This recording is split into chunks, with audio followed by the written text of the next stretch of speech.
Okay, let's try this again. A few technical snafus. Oh, God. This stuff is never perfect, but what you going to do? Hence the song.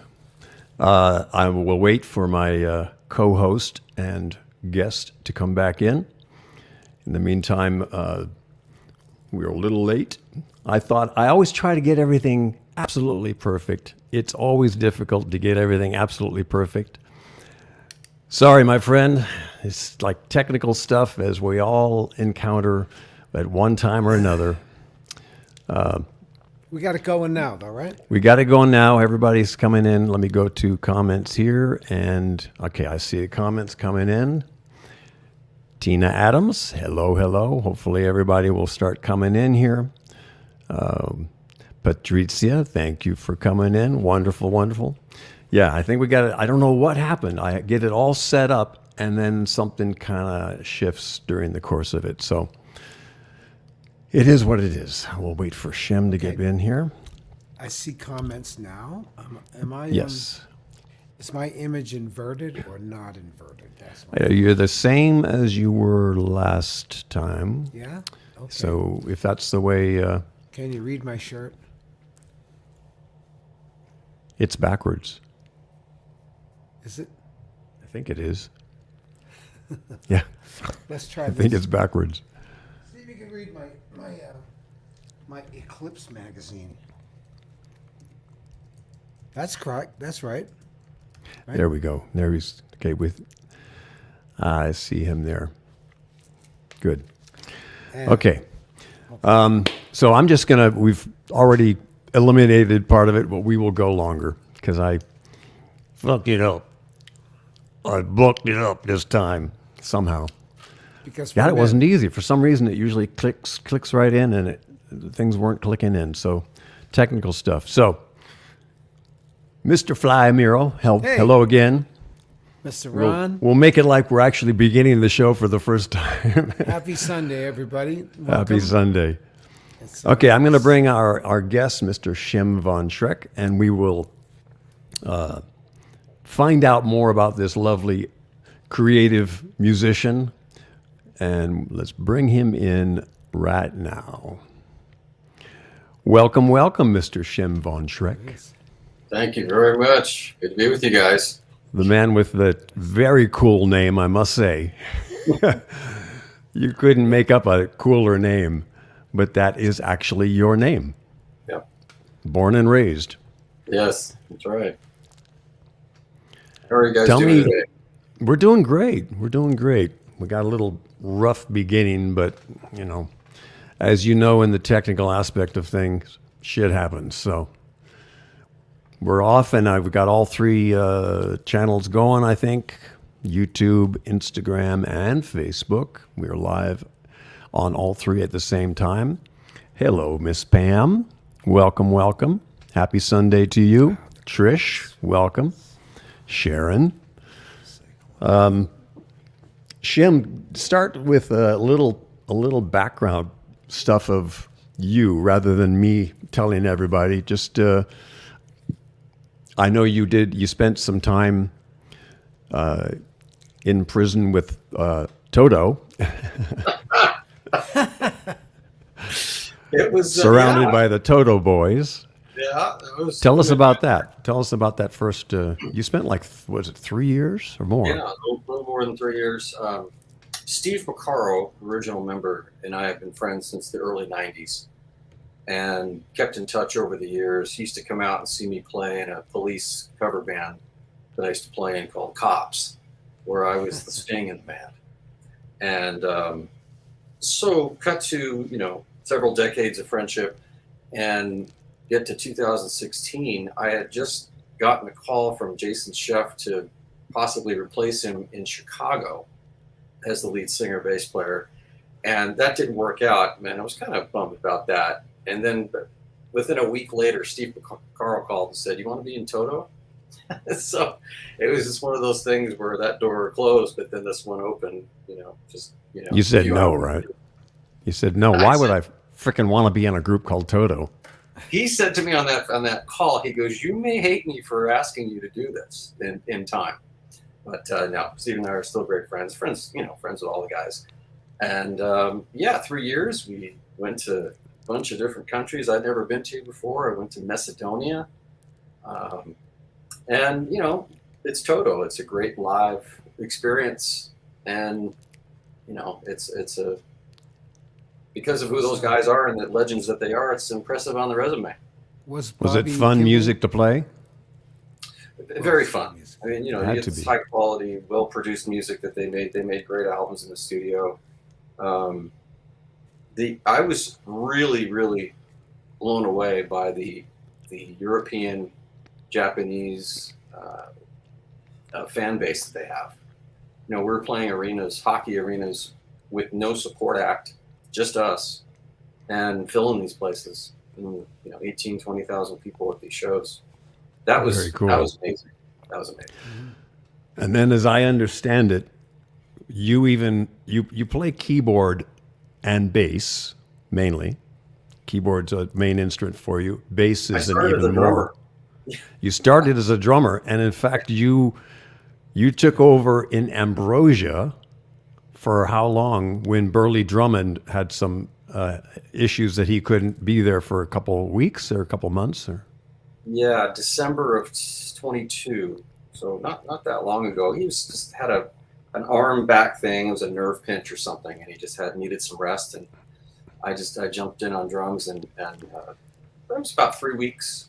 Over the course of like maybe 20 days. Like were doing drums your first instrument?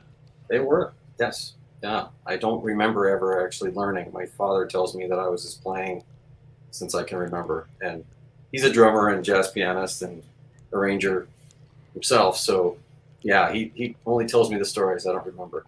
But, yeah, I've been playing drums, and piano followed. And then kind of defaulted to bass just because, you want to sing lead vocals in front of the group. And on drums, it was like, well, so bass came relatively easy at age 12 and just started going from there. And I became a singing bass player with Grammy Award winning artists somehow.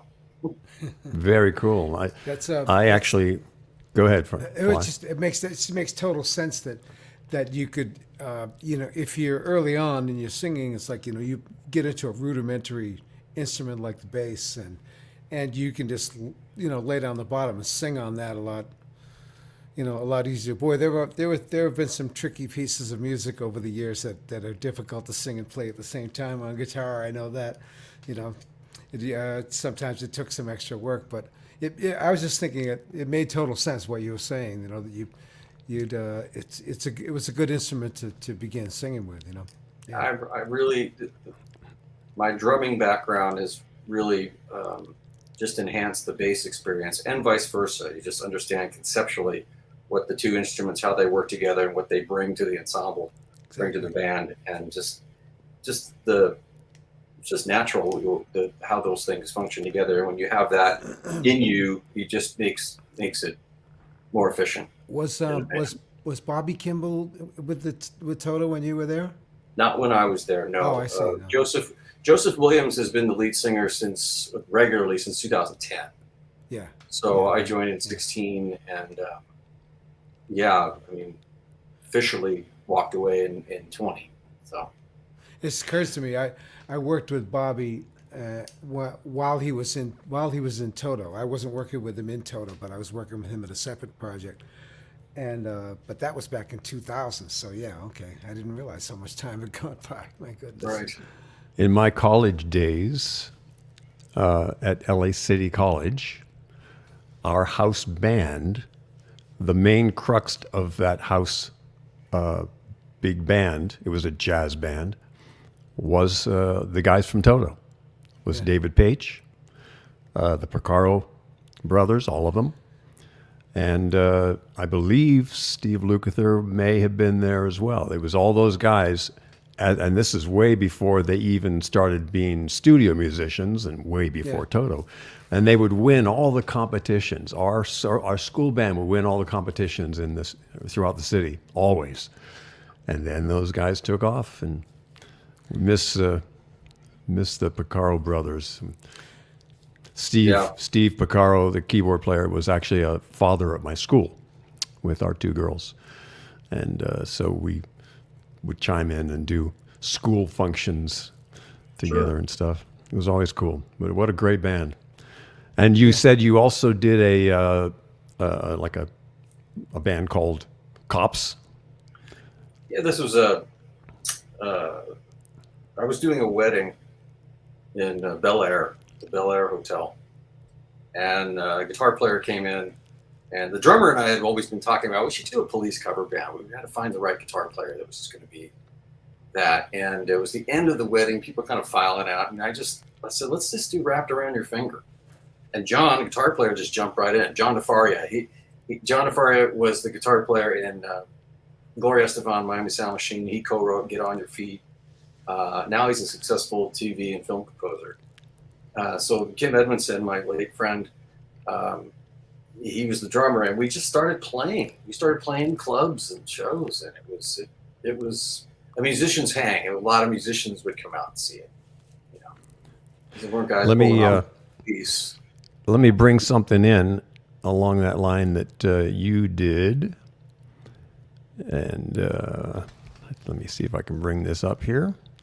This is something you did. I don't know when, but it's very cool, and I want to play it for everybody. You'll get it as soon as you start seeing it.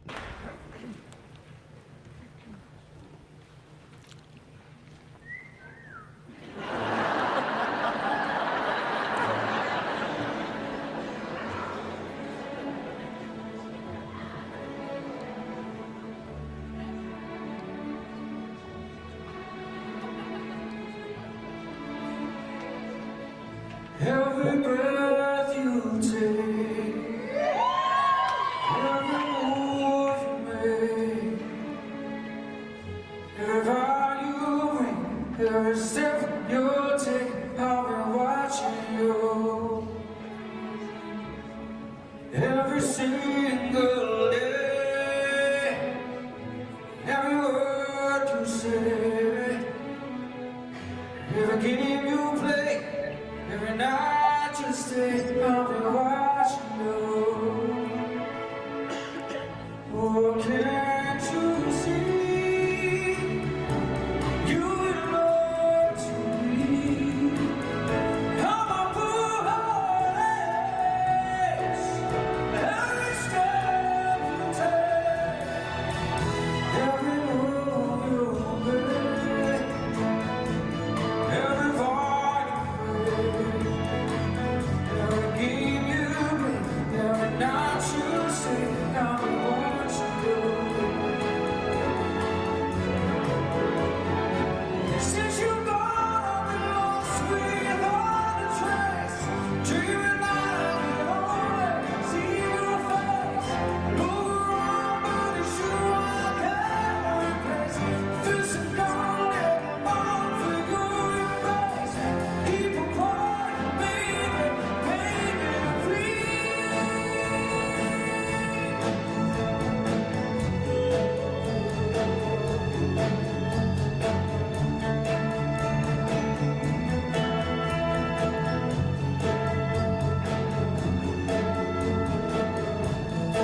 Very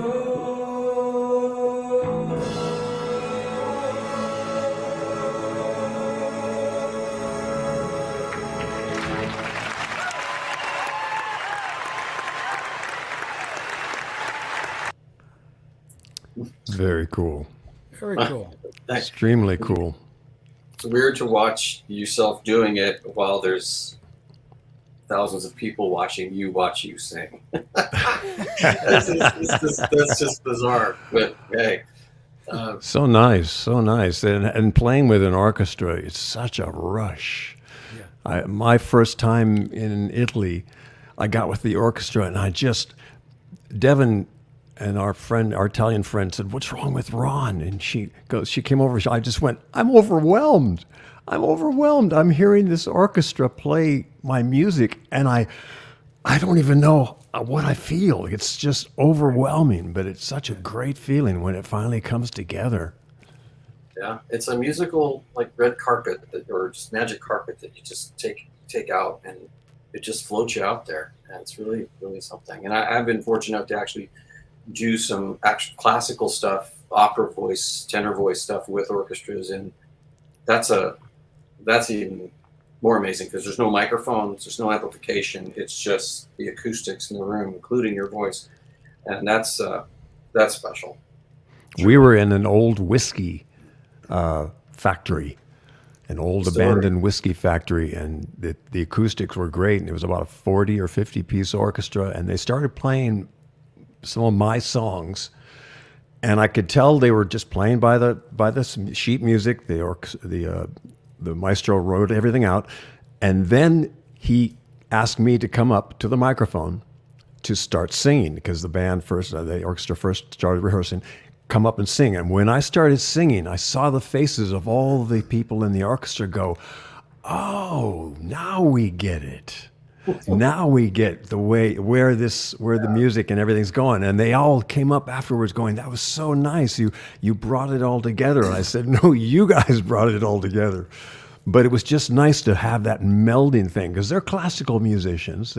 They may or may not listen to a lot of pop songs or know my personal music and stuff. They said, "Oh, it just came together." And they were so proud to say, "That's great. Now we get it."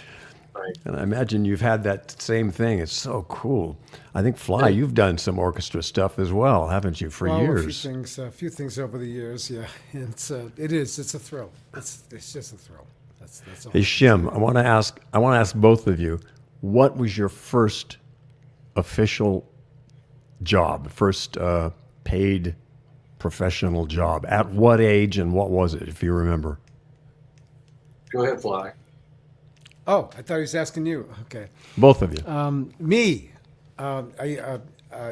it was a band. It was a small group. My very first band called the Jays. We played a 8th grade elementary school dance. Yeah. You would have been how old? I don't know. I was probably 12, 13. I was 11 when I first. Actually, I was 11 when we did that because that was before I graduated. I was 11 years old. Wow. When I did that, and my second gig was with the same band, the Jays. We were, and the second gig was going to be at a local community hall. But we couldn't play it. We had to cancel because the bass player got arrested for drinking underage. It's always the bass player, isn't it?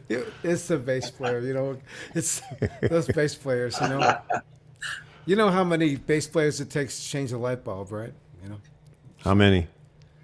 1, 5, 1, 5. Oh, for God's sakes. Anyway. Yeah. So, Shem, first gig. First gig. I think you asked the question before. It was about first paid job, right? Yeah.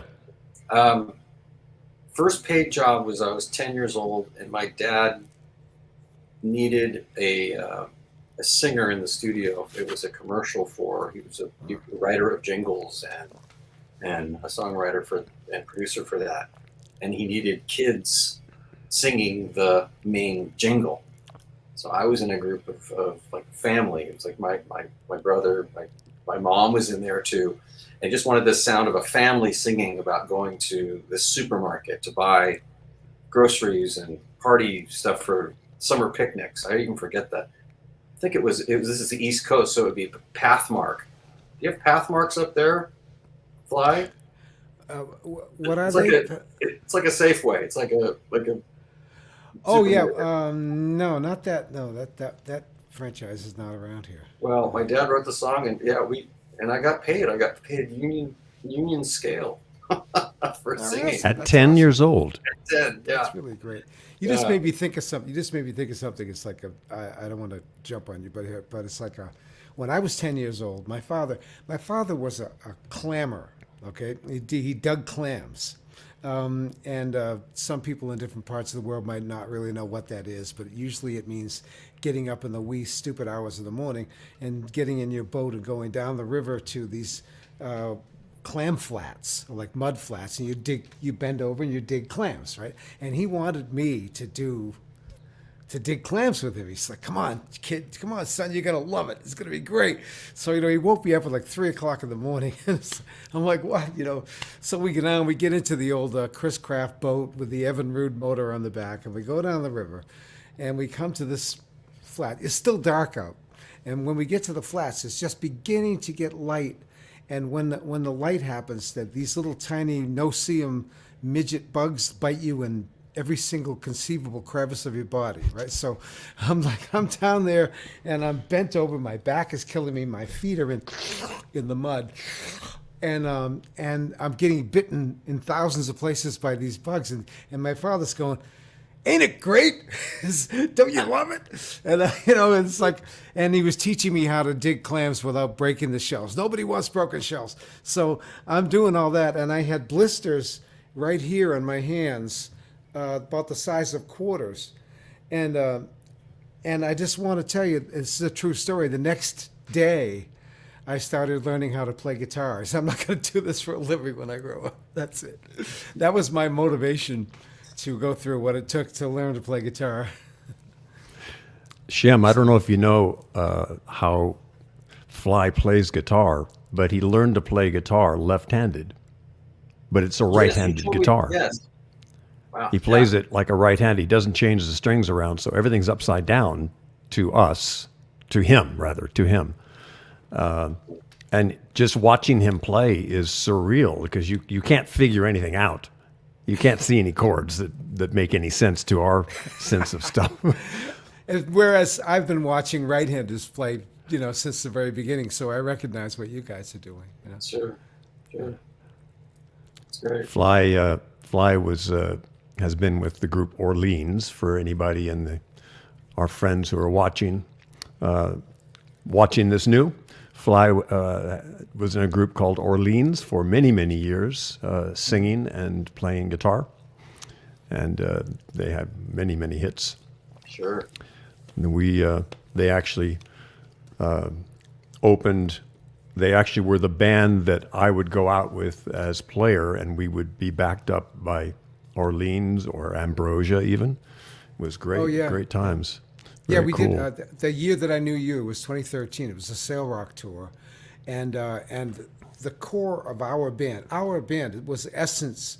We were Orleans, but we were also the quote unquote house band for everyone pretty much except for Christopher Cross. Christopher wanted to have his own little combo, but Right. so we were backing up Ron and Peter Beckett, and we were backing up Al Stewart, he has an upcoming concert in my backyard here in New England. I might go and see that just to say hello to him because I haven't seen him in a Please while. tell him hello from me too. Yeah, right. And Yeah, for me too. Worked a lot with Al. sure, absolutely. Gary Wright we backed him up during that thing. Robbie Dupree, I think, might have done some of those. Right. Probably Jimmy Jameson from Survivor, might have done a few of those if I remember right. Anyway, And the Ambrosia's gentleman done, that Ambrosia's gentleman done that sings. several of those as well, where we Yeah. You backed did. up several Really? artists on the either the cruise or whatever the event is. Kind of like you said, Orleans was functioning as the house band. yeah, Ambrosia's been right. doing that for the last 20 years on and on. Yep. Well, those Orleans and Ambrosia are two perfect bands for that because there's an excellent example of two bands that really like to dot all the I's and cross all the T's, get all the details right. If you're going to back somebody up, really make it genuine for them. You know, some people just sort of jam it out, but it's like with Lance, the great Lance Hop in Orleans, is like a man for details, and when we backed somebody up, we played it properly or we walked, so Right. it was good, Right. So I don't know if you guys know that today is actually the 8th anniversary of the death of our amazing musician Prince. Yeah. 8 years ago. Absolutely phenomenal. So I wanted to do a little tribute as part of this Over the Ridge number 13. This is a song that a lot of people don't know. They know the group who did it, but they didn't know that Prince wrote it. But he did. And I'll play it and surprise those people that don't know that. Can I give you another little introduction? Go ahead. I don't know the song, but I don't know the song title, but I'll let you surprise us with that. But I'd say, ladies and gentlemen, the artist formerly known as Ron Moss. Let's hear it for him, folks.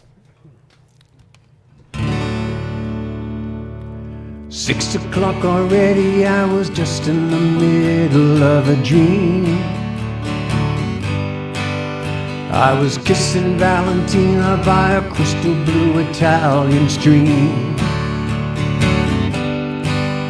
But I can't be late, 'cause then I guess I just won't get paid.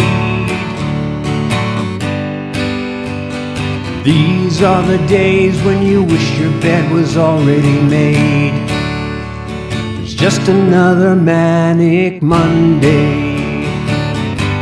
I wish it was Sunday, 'cause that's my fun day. I don't have to run day. It's just another manic Monday. Have to catch a train and I've got to be to work by 9. And if I had an airplane, I still wouldn't make it on time. 'Cause it takes me so long just to figure out what I'm gonna wear and which scarf to put on. Blame it on the train, but the boss is already there. Just another manic Monday. I wish it was Sunday, 'cause that's my fun day. I don't have to run day, just another manic Monday. That's all for me. All right. That was a song that the Bangles did, but it was written by Prince. People are, I don't think, unless you're a real Prince fan, how many songs he actually wrote for other people that he never wound up doing himself. But that's a very kind of a cool one. I didn't know that. Yeah, he was like Willie Nelson that way. A lot of people had songs. Willie wrote many songs, and people didn't know he wrote them, and other people made hits. I'll do a little plug for the lovely woman in my life. She wrote a book called The Day It Snowed in April, which is basically her life story and her time with Prince. Because I'm not jealous to say or anything. I love that my wife had the past she had because it led her to me. But she was actually dating Mr. Prince guy during the whole Purple Rain era. So she wrote a book about it, and it's really quite interesting. She's got some amazing stories about being during that time and all their stuff. What you got, Fly? It's cool, man. All right. Well, I have a guitar here. Can you hear it okay? Yeah. 1, 2, 3, sounds 4. good. I'm gonna do a little blues number. I think I might have played this way back. I'm not sure, but What's it called? this is called "Go Down Sunshine." I got this song. It's like sort of listed as one of those public domain songs, but it actually was written by an old rhythm and blues artist named Hochul Thomas, and Tracy Nelson. If you know who Tracy Nelson is, Tracy was Mother Earth in the '60s, and she's I got to know her and when she came up in the Northeast. She lives in Tennessee now. When she came up in the Northeast, I used to put bands together for her, and this was one of her songs, and I picked it up on my radar. I just thought the song was great, and she did a lot of contributive work toward getting some of the estates of these black artists, Delta blues artists and whatnot, like what Bonnie Raitt was doing, getting them some of the just due and the monies, and that was taken from them by entrepreneurs, So I just this song always gave me a good feeling. Go Down Sunshine.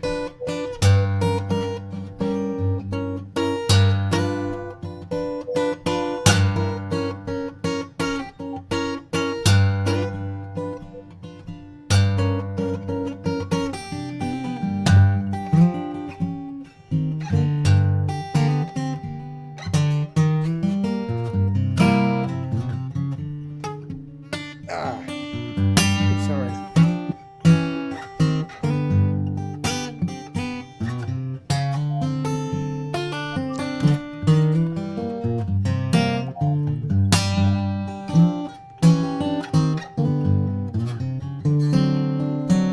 Go down, sunshine, and see what tomorrow brings. Well, go down, sunshine, and see what tomorrow brings. Yeah, well, it may bring the sunshine, then again it may bring rain.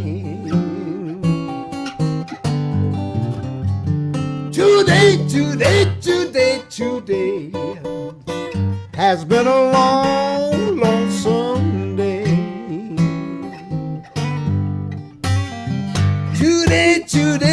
Today has been a long, lonesome day. Yeah, well, I've been sitting here thinking with my mind a million miles away. Oh, yeah.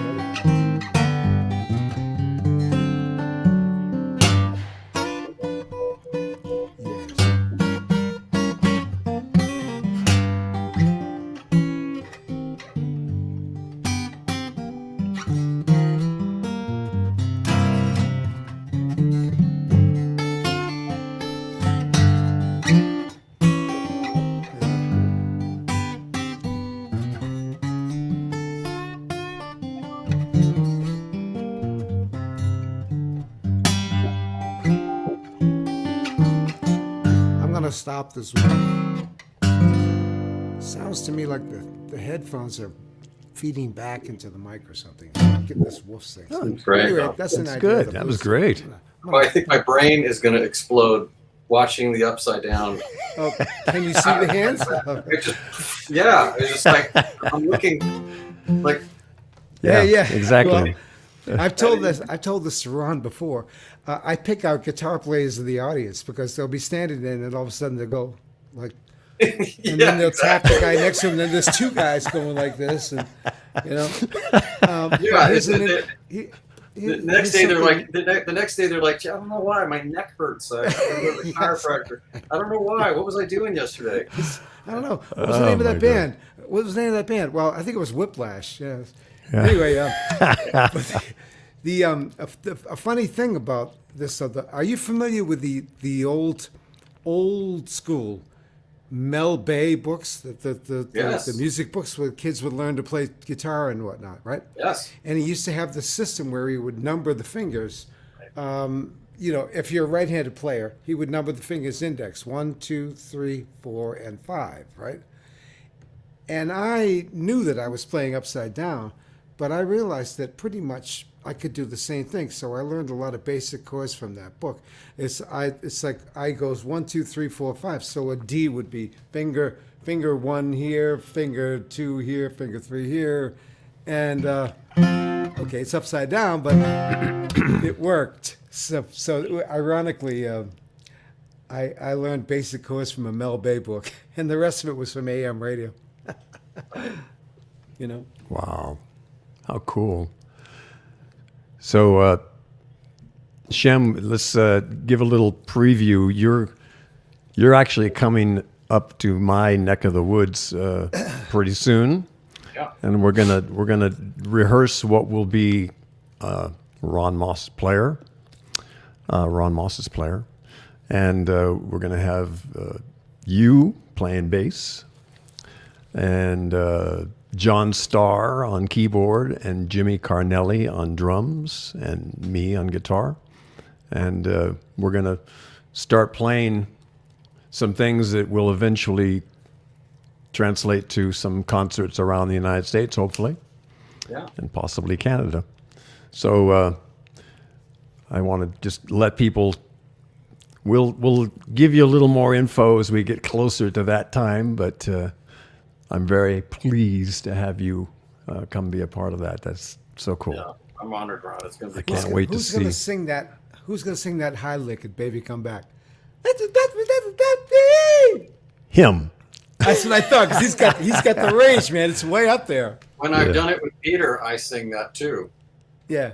If he's not feeling like, he'll turn around and go, give me the Oh, nod. really? Yeah, Oh, yeah. That's funny. That's funny. So, I'm stunt vocalist.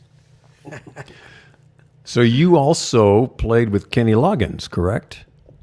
For many years. I joined him first in '94 as a sub bass player, vocalist, and worked with him on and off, mostly on, all the way through till 17.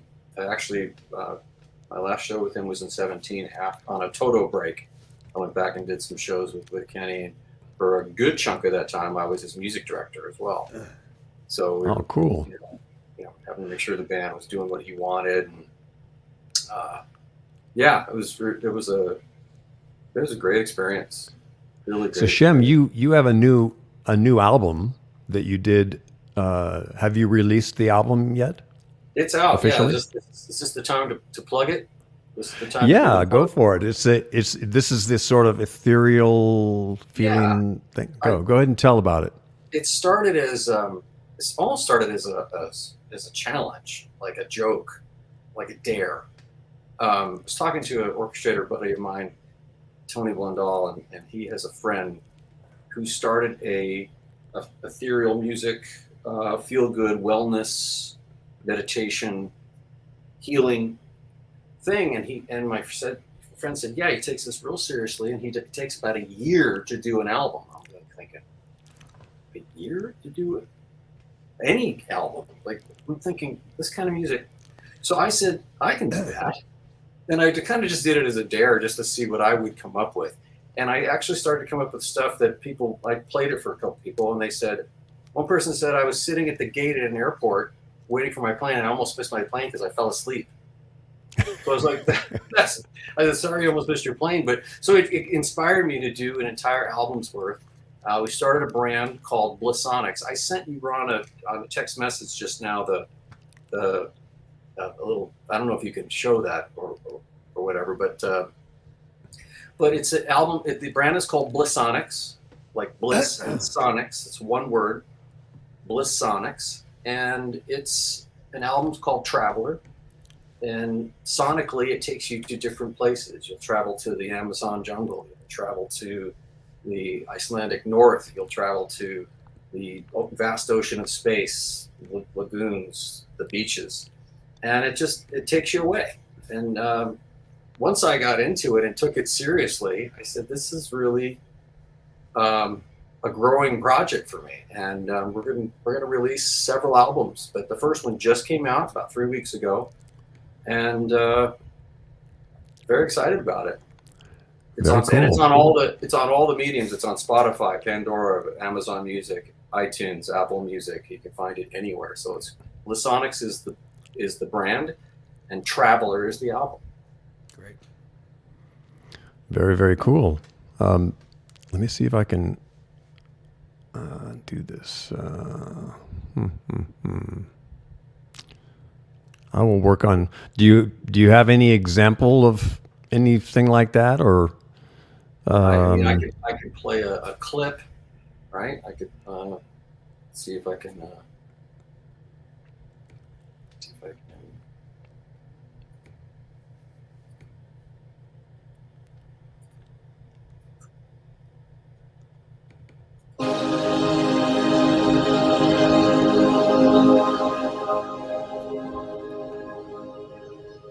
This one's called Mountain Wilderness.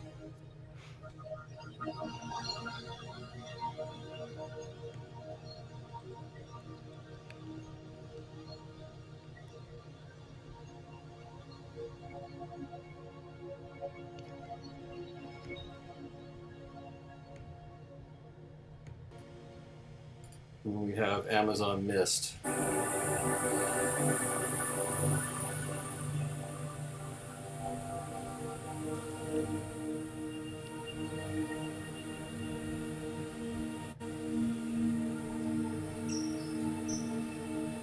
Nature sounds brings you to the place.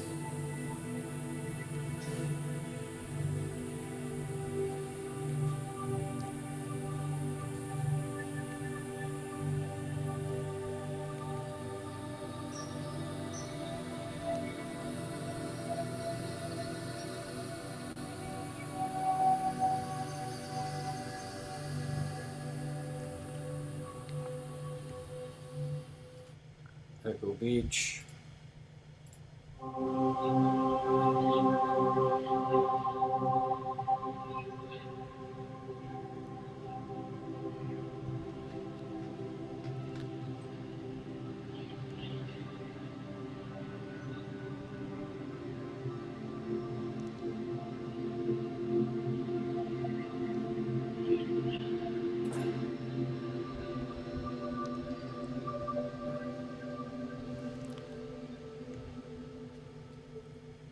I didn't want to get too involved with the sound effects. You know, I've listened to some of these other ones that just gets crazy with bird sounds and waves and wind.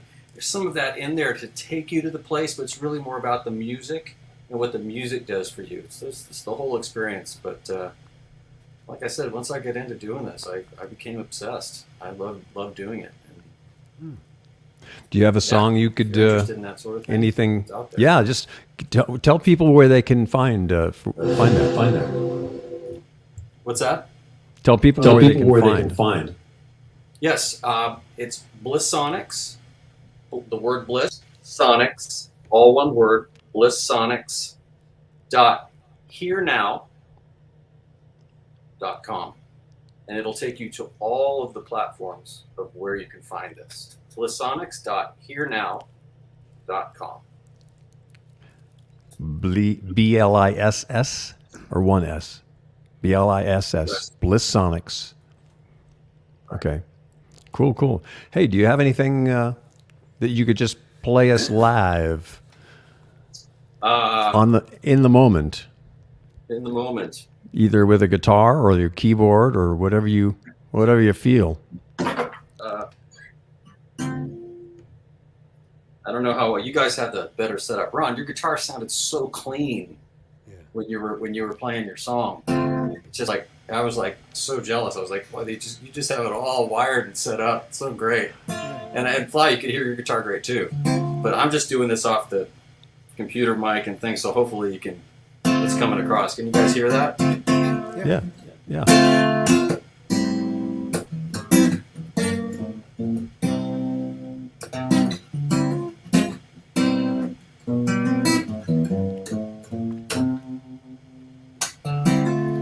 Baby,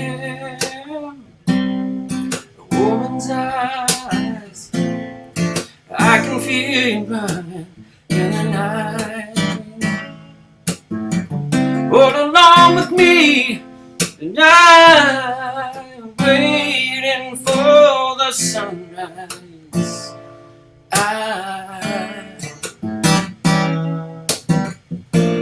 When you feel cold, I'll warm you. And when I feel it can't go on, you go and hold you with you and me forever. Sarah, smile. Won't you fly away from me, Sarah? Ooh. Feel like leaving, you know you can go. All you got to do is say so. If you wanna be free, don't you know? All you got to do is say so. When you feel cold, well, I warm you. And when you feel you can't go on, I'm going hold you, let you and me forever. Sarah, smile. Won't you smile a while for me, Sarah? Sarah, smile. Won't you smile a while for me, Sarah?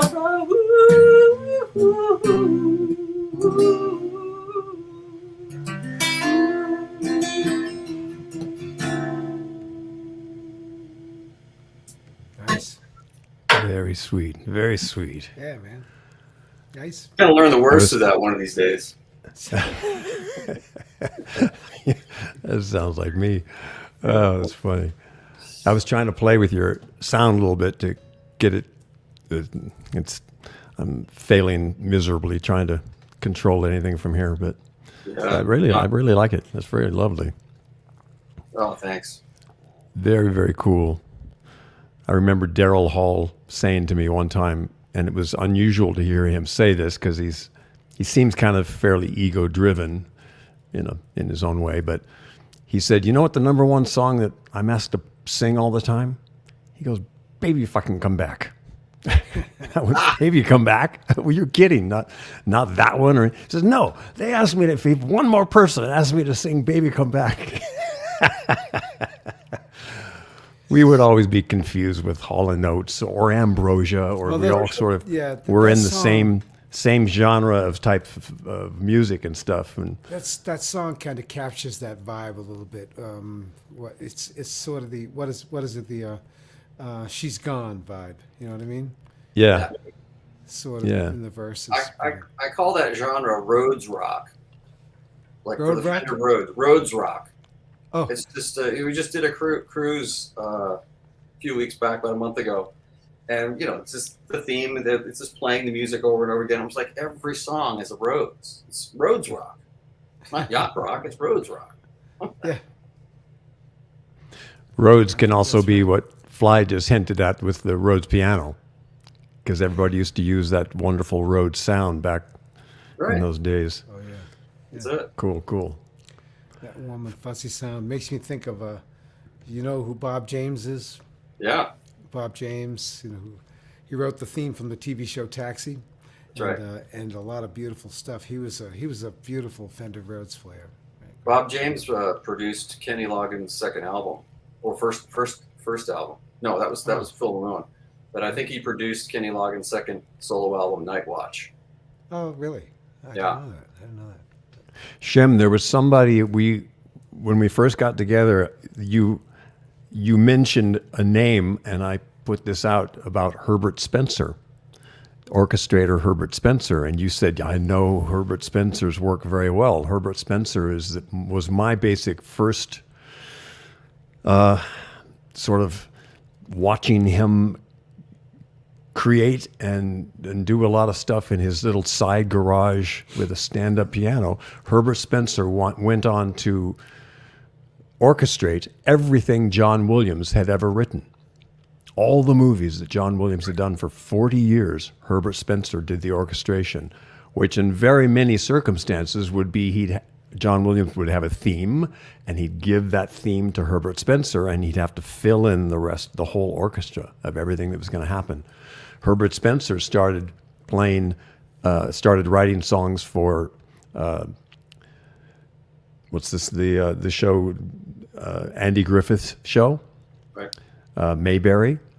Right. Dun dun dun dun dun dun dun dun dun dun dun, and also Danny Thomas show, and a bunch of other shows. They would write the music.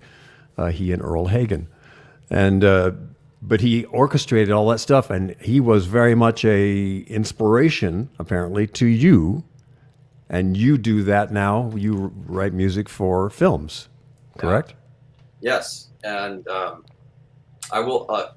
The orchestrator's job is, like you said, for a lot of people, it's really to take just maybe a basic theme. Here's the cue. Here's the music, the incidental music needed for this scene, and they take it and they give it to the full orchestra. They write out all the parts. Here's the flute, first and second flute parts, first and second oboe parts, down the score, and those parts get printed for the individual players to go do the recording session. I'll say in John Williams' case, John Williams' sketches are very detailed. I've seen them. I mean, it leaves little to the imagination. He's got pretty much three grand staffs going at one time. And the woodwinds is pretty clear what he wants in the woodwinds, pretty clear what he wants in the brass, etc. And then, but that Herbert Spencer would go and clean it up and take it from a sketch, chicken scratch, to a really beautiful looking score. But the funny story, I'll just say, I think I might have, we met, Ryan, I might have told you this, but the composer James Horner did Titanic, did Star Trek The Wrath of Khan, Braveheart, great composer. But when he first got the job to do, which is his first major score was for The Wrath of Khan, 1982, he said, well, I want that big Star Warsian sound, so I'm going to take my stuff to Herbert Spencer, have him orchestrate it. But the sketches were very limited. They didn't really have much music, just a melody here. And when he handed the scores to Herbert Spencer, Spencer went, where's the music? I can't do anything with this. I'm just seeing the melody. I need to know what's, so he was kind of embarrassed, went back and gave Herbert, and what an incredible score that is. And that's not taking anything away from James Horner. And this is Wrath of Khan specifically? Yeah, Star Trek The Wrath of Khan. I'm going to have to revisit that now. Yes, yeah. But Herbert Spencer, he was, up until the point he retired, like you said, Ron, he did all the classic John Williams, And John trilogy. Williams took all the credit. Well, they're his compositions, every note. Yeah. His compositions, so. Yeah, Now, there's one interesting story about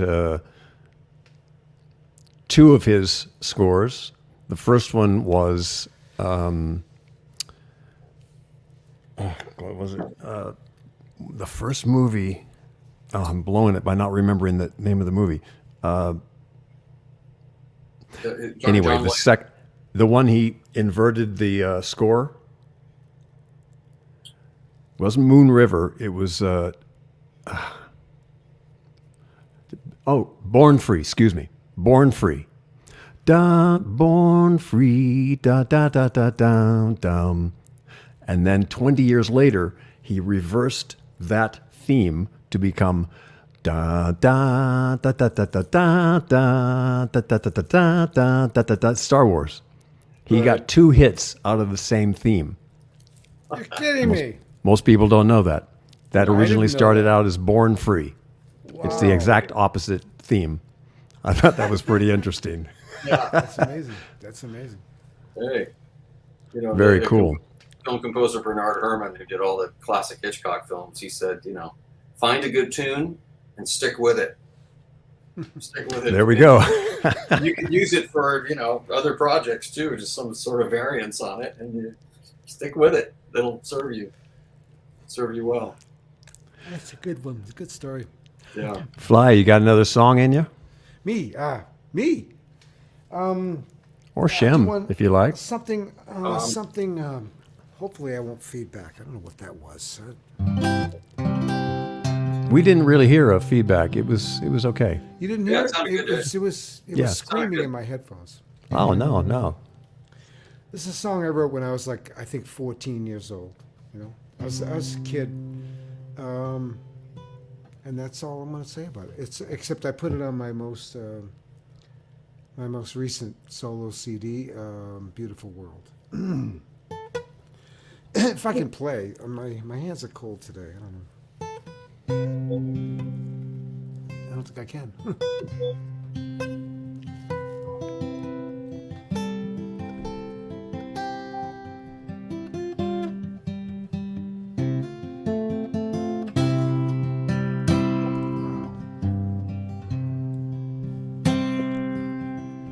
When the sunrise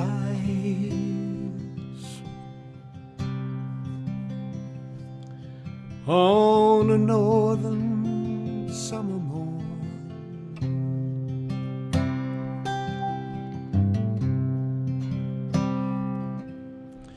I'll know you heard my song o'er the hillside Ryan.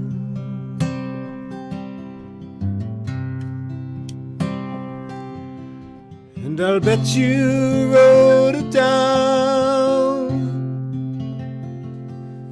as my soul be dying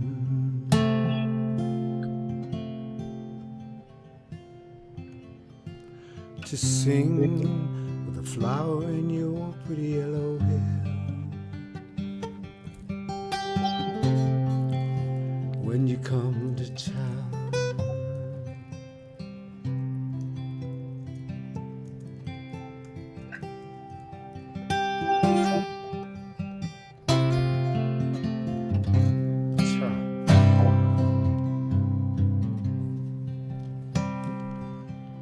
through whiskey night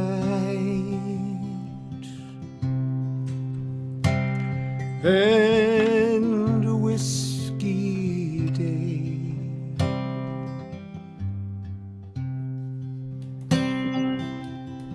I'll rest upon the words you sang when you'd be weeping.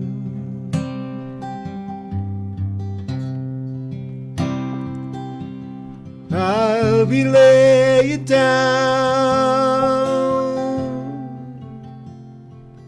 but I'll not be sleeping.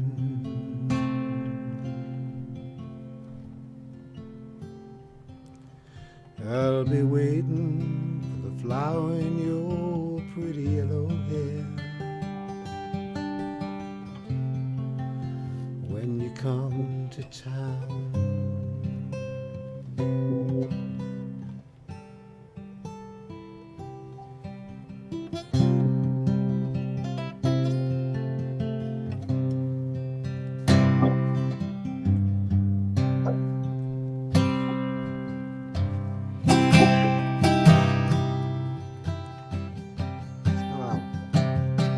Sorry.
in the towns I come, and the cities I go.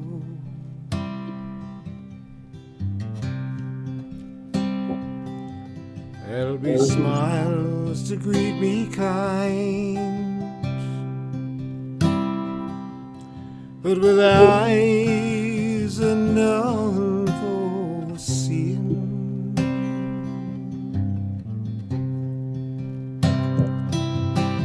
May a rambler sing for free,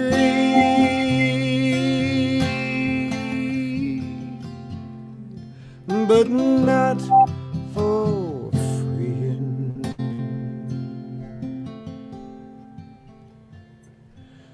I'll be singing to the flower in your pretty yellow hair when you come to town.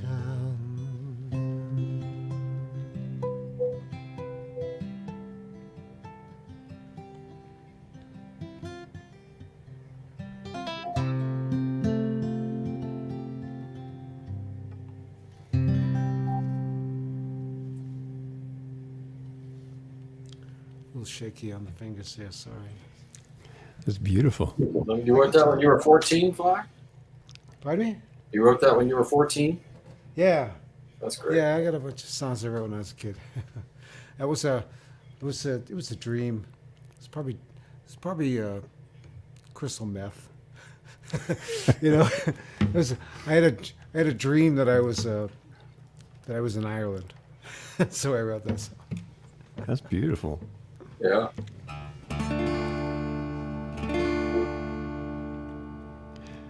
Here's one I wrote for my lovely wife. I wrote it as an answer to the song that Player had, that we had years ago from Baby Come Back. And I wrote kind of an answer to that for my wife, and it's called My Baby's Back.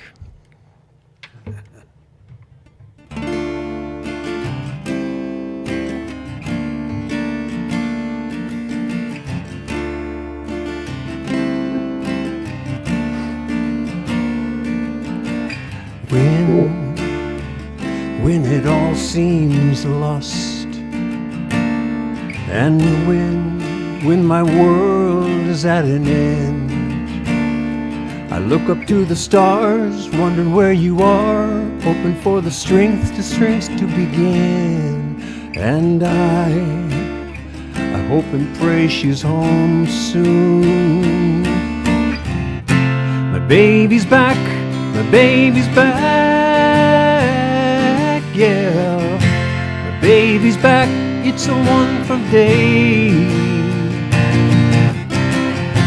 My baby's back, my baby's back, yeah. My baby's black, she's not black. My baby's back, it's such a perfect day. That's okay.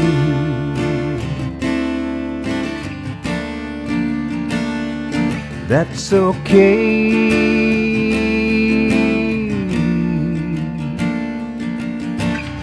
When she's a force of nature, and she is my heartbeat. She's under my skin, she makes the world spin, just the right speed. She's the air I breathe, and she's my everything. My baby's back, my baby's back, yeah. My baby's back, it's a blessed day. My baby's back, my baby's back, yeah. My baby's back, such a perfect day.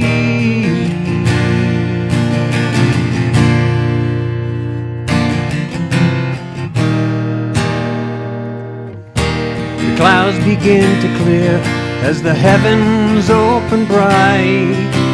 Taking a new breath as the darkness fades to light.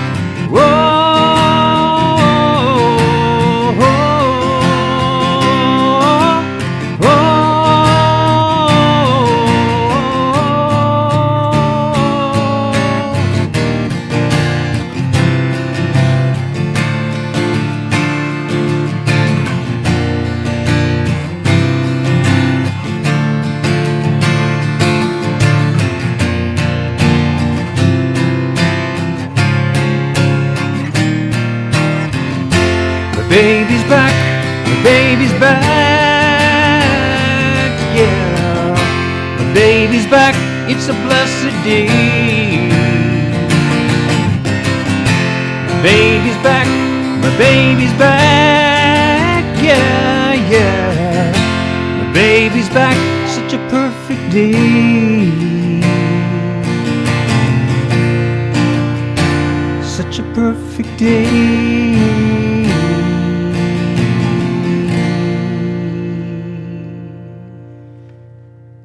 Yeah. I obviously haven't played that one in a while. Sometimes you don't get a chance to rehearse anything. You just have to go for it and see what comes out. So I was like, my baby's black. My baby's black. I can't believe I said that. They mixed him up at the maternity ward. One little letter. One little letter. Oh my God! It changes the whole meaning, right? we need to write the song. The day it snowed in April. We need to write that song. Yeah, yeah. That's that would be. I keep trying to get the feed to come back on my phone, and it keeps getting stuck. I kind of have to keep signing back in. Oh yeah. Yeah, so I'm trying to get this to work here. Here we go.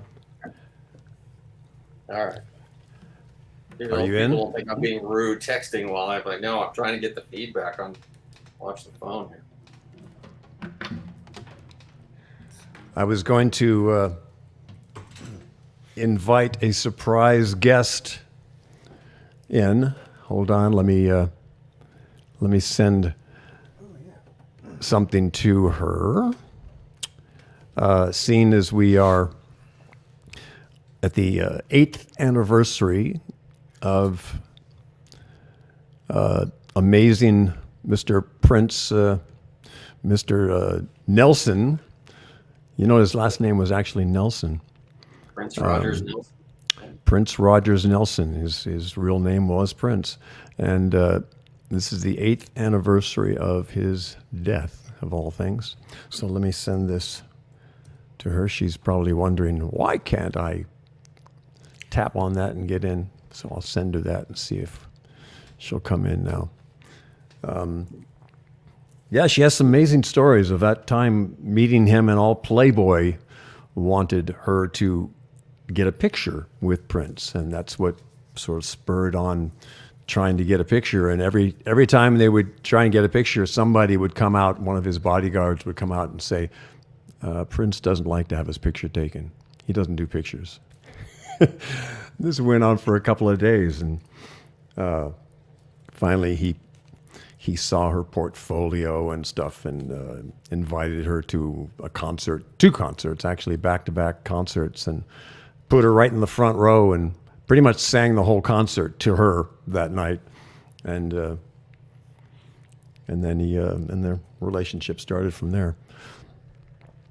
Hopefully she will come in any moment and say hi and maybe give a little tribute to this wonderful guy. It's amazing that he's gone. I don't understand. I kind of understand. I think that's a conversation for another time, but I think some dastardly things were done to take Mr. Prince out, because he was becoming very vocal about stuff like chemtrails and all. He was would tell those stories, and shortly after that, Interesting. shit happened. So, Really? yeah, he was very vocal about the chemtrail stuff and telling about it when he was a kid and what he would see. And it was not too long after that something mysteriously happens to him. And he's not the only one. He's not the first one. Let me see if my lovely wife is getting this link. It's like Dorothy Kilgallen years ago. She was in the middle of a series of interviews with Jack Ruby in prison, and she said she made the mistake of saying that she's got the story that's going to blow this whole JFK case wide open. Yep. And the next thing you know, Yep. gone. Guess what? She was gone. Same with Joan Rivers. Joan Yeah. Rivers told that Obama is basically gay. Not basically, he is gay. And that Michelle is actually Michael Robinson. You can look it up. It's a guy. And 2 weeks later, Joan Rivers was dead too. So the Obamas had her killed. Basically. You say? Basically. Okay. But that's common knowledge for a lot of people. Wow. All my friends in Chicago knew it for years before he was even elected. So I'm going to bring in my lovely wife. Hello, my sweet Devin. Hey guys. Say hey to Shem and Fly. Hey Shem. Hey Fly. Hello. You know, I think I speak for everybody when I say thank you for the beautiful music. Every Sunday, this is so soothing. And Shem, your Blissonics is amazing. I listened to it and slept like a baby. Oh, thank you so much. I love it. That's the idea. Good. That's good. And the stories, the trivia. I don't know. I'm a fan. I'm a fan of all of you guys. I'm trying Thank to you, hold my my love. phone here. Well, we I'm want a- some stories from you. We want some Prince stories. We Well, brought you yeah, in because Tim. obviously this is the 8th anniversary of Prince's death. And Yeah. yeah, I know. I'm so happy I wrote the book now because I never wanted to forget that time in my life. And being married to a musician in Ron, I think Ron has always been a musician first and foremost. And knowing Prince at such an early stage in his career during Purple Rain, I was 21 and he was 26 when we met. And I know he's self-taught, like you guys are too. He played 27 instruments. And I remember one time he took me to sound check in Atlanta, and I had never been to a sound check before. And he got on stage and literally it was like he was trying to impress me or show off. He went and played the drums, he played the bass, he played every instrument on stage all by himself right before they actually did the sound check. And I can see that music is so healing. The frequency of music, excuse me, your music especially, Shem, is very healing to our world. It's so dry here in Arizona. I need to get some water while I talk to you guys. It's very healing, the music that you guys are doing for us every Sunday. You know, it's amazing. It's an amazing coincidence. I also play 27 instruments. But they're all guitar. Why doesn't that surprise me? there you go. Anyone who can play left-handed guitar like you, That's nuts. Fly, I'm sure you can pretty much play anything. And I want to ask Shem a question.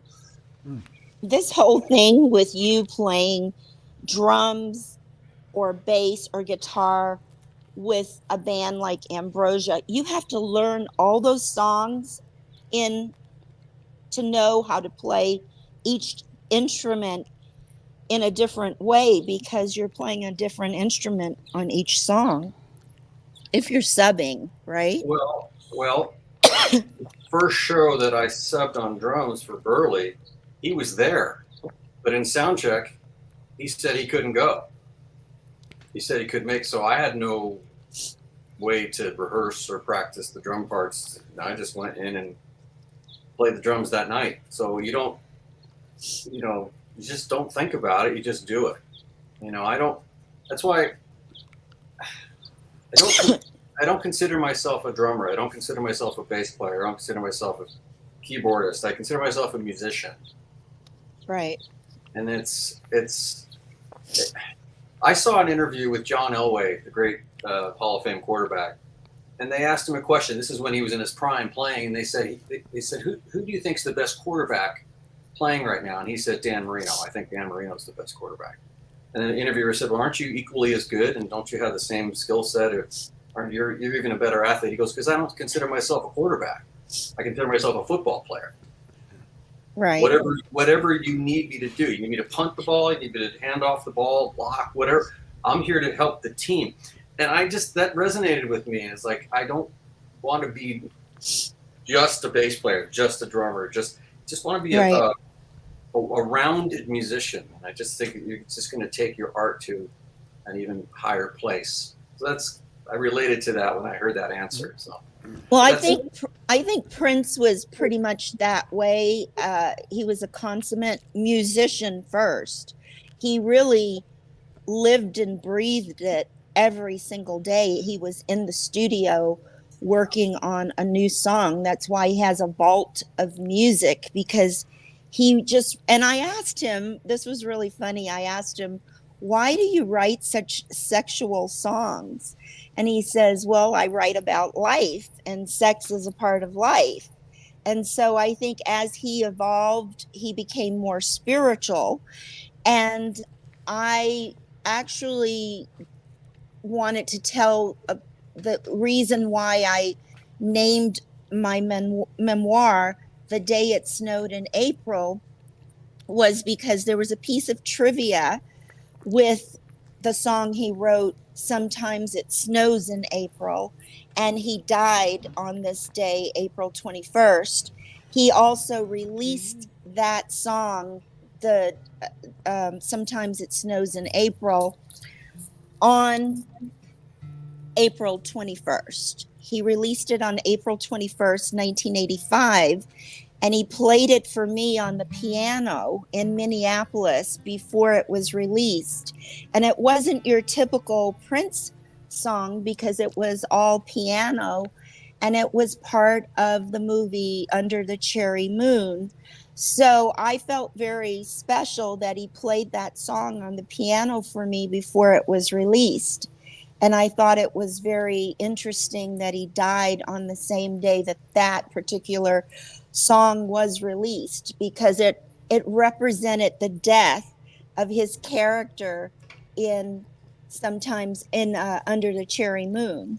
So that little piece of trivia is what I wanted to share with Prince fans on this day today, as we remember him and remember the music he gave, but the musician that he was, and how much he inspired many musicians around the world, and a whole new generation today. So, and your version of Manic Monday was great, hon, but you totally botched up my song. Yeah, thanks, hon. I appreciate the encouragement. Yeah. But how about this? The day it snowed in April. Na, na, na, na, na, na, na. I'm thinking we should write that song. We should. Yes. The day Makes- it snowed in. Come on, help him out, hon.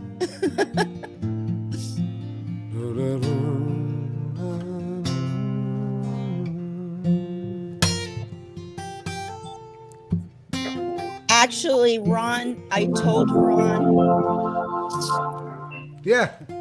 Ron he should do the song Nothing Compares to You. Yeah. And he did a very beautiful version of that song when we were locked down in Belgium. Oh.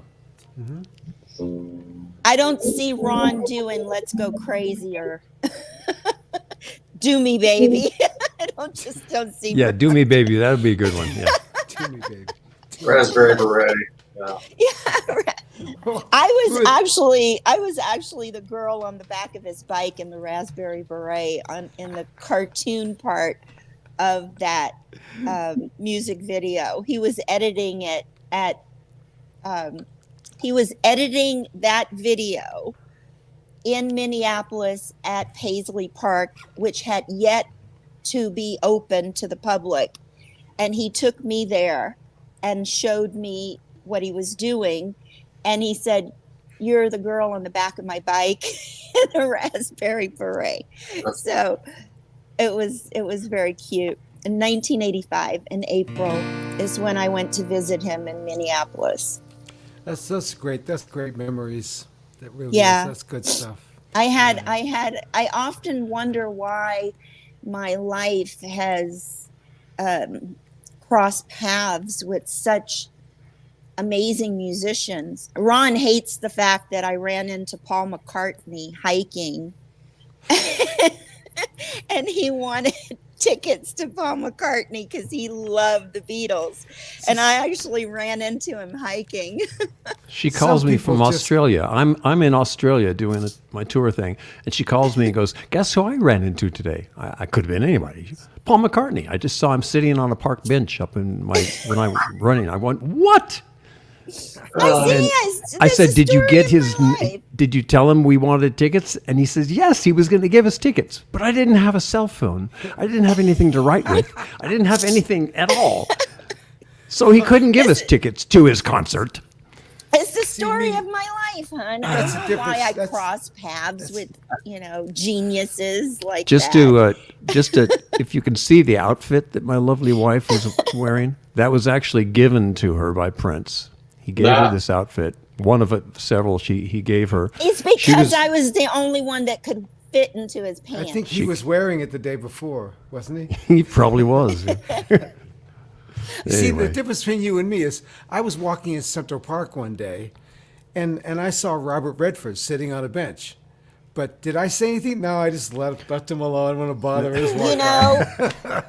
You know what, Sly? I would have done that too. That's Yeah. really my nature. But Yeah. Ron wanted those tickets so bad, and he had called, and I happened to see him sitting there all by himself, and I thought, I have to, because poor Ron, he wants those tickets, and this is my opportunity to try to get them. But I didn't have a cell phone. I didn't have any way to write down anything. He was a very nice man. Mm-hmm. Poor Ron still hasn't met Paul McCartney. Whatever. Whatever. I ran into Mick Jagger that way too. It just is the story of my life, guys. I don't know. My wife. She's just a name dropper, isn't she? She's a name dropper, total name dropper. I'm a name dropper. I'm a name dropper. So somebody I'm a just real asked. cool guy. Somebody asked just for a quick. Yeah, they wanted me to sing this one song, so I'm just going to do one little verse and chorus, and then we'll wrap things up because we've gone quite a bit over. But then I screwed up the beginning, so I think we're okay. You screwed up a lot of stuff today. Oh, thank you, my supportive wife.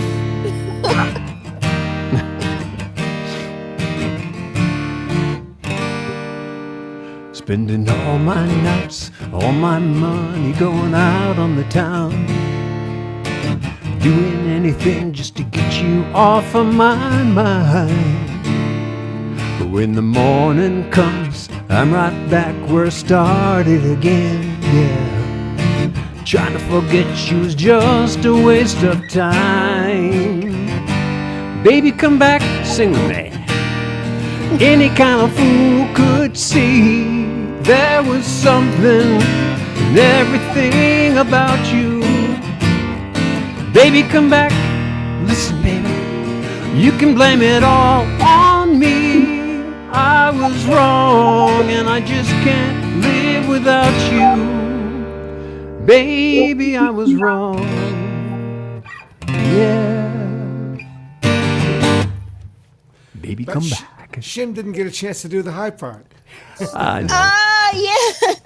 nothing left for me. I'll save that for the concert. Yeah. Nothing left for me. Nothing left. Go. Go. Baby, come back. There we go. All right, we'll do it. Excellent. We'll do it proper next time. That made my day right there. I love you guys. Please don't stop doing this every Sunday. I love you guys. Thank you. Thank you, my And wife. I'm not just saying this because he's my husband. I'm Yeah, not. you are. Yeah, you No, are. I'm not. No, I Well, I think I speak for a lot of people. You need to tell him that. You need to tell Ron the truth about you and I, though. You really do. What? What are you You talking know. about, Fly? You know. What are you talking about? You know. You don't want to tell him, do you?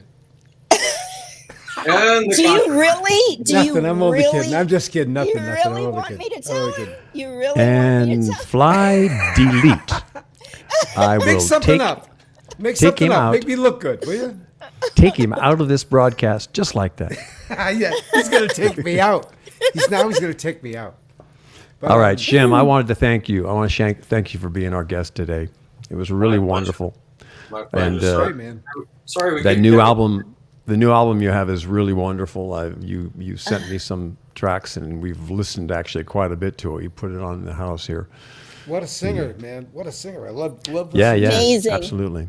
You know what? Ron's been doing some Sting songs just to be able to play them with you. So Ah. Right.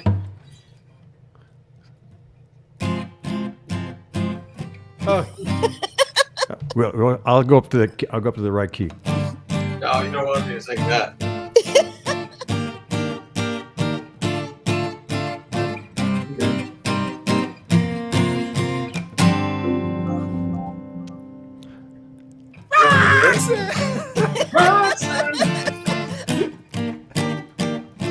Probably at this time of day, this time of day is probably better in the where the guitar is tuned.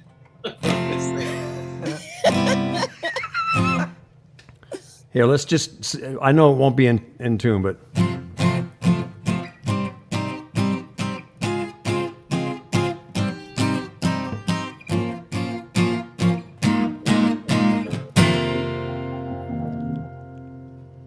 Roxanne,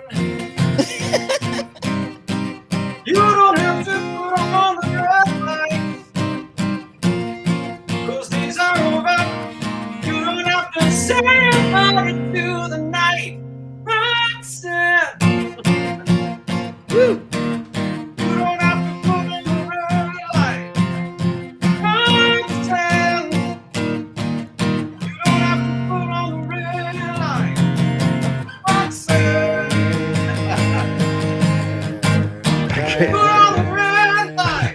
There we go. Roxanne. Yeah, Roxanne. We'll do the backup stuff. Very cute. Very cute. Thank you guys so much. bye, you guys. That was a wonderful show. That's the longest Over the Ridge show we've done. Yeah. And we thank Way all over of the you for ridge. joining us. Goodbye, my lovely wife. I will see you in a minute. Bye. But Shem, thank you so much for being our guest, and we love you, and I can't wait to see you soon when we can play together live and all that. Yeah, it's gonna be great. Thanks for gonna having be me, you cool. guys. Thanks, Jim. It's really Really great to meet appreciate you it. today. Great to Had a great meet you, time. Fly. All right, stay there. I'm just going to end these here, and we will be with you next week. Next week, who's our guest, Fly? What's the date today? Today is the 21st. 21st. Oh yeah, next week we're gonna have Joe Bouchard back for an official, so that I can advertise it and promote it. Joe Bouchard, my friend, founding member of Blue Oyster Cult, he's going to be with us, and I may even ask Cliff Goodwin, Joe Cocker's former music director, to join us on that, and we can both talk about our upcoming show that we're going to do together. That might be cool. I'll see if Cliff is available for that. Cool. All right, let's go to here. And thank you guys for joining us. And of course, please share all of these links to repurpose this stuff and all on all the three mediums that we're on. And we will be back next week at 11 o'clock, at 2 o'clock Eastern Standard Time. Eastern, actually, they call it Eastern Daylight Time. in the Either summer Eastern when it closes Daylight right Time, now. okay. And 8 o'clock in Europe, of course. And we will see you all then. So, ciao till next week. Next week. Okay. We'll do that one. And then we come back to here. And ciao till next week.